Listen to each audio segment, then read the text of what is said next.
What's up sa inyo mga tropang Kopalogs? Pag-uusapan natin ang debunker na vlogger na dalawa ang malivers nila.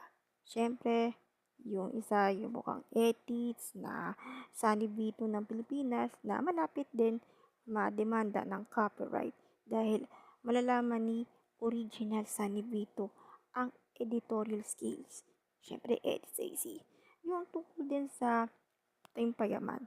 Hindi lang yon, si Nico Pangheren din or Nico David, Team Payaman, pero binalak din daw pala ng Team Payaman si Nico dahil alam pala din ng Tibang na nagdedebang siya.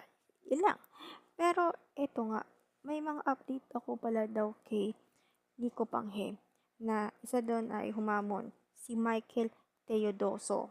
Siyempre, himahamon daw ng sapakan daw.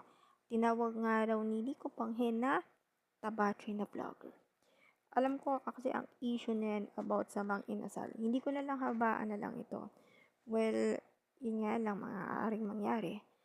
At itong 2025 na to, pwedeng magkaroon ng kalausan or paglalaos ng mga vlogger. Sikat man o hindi sikat o baguhan ka. Dahil din sa mga debunker shit na yan. Ngayon pa lang number 1 ang bullying or bully sa Pilipinas pa lang yan, number 1 sa Asia yan ha. Dahil sa personal, sa eskwelahan at sa pang-araw-araw na gawain. Sinasabi ko sa inyo, ang Pilipinas ang naging number 1 bullying ng Asia. Wala pa sa mundo yan. So, yun lang po mga tropang kupalos. Well, ito lang ang masasabi ko.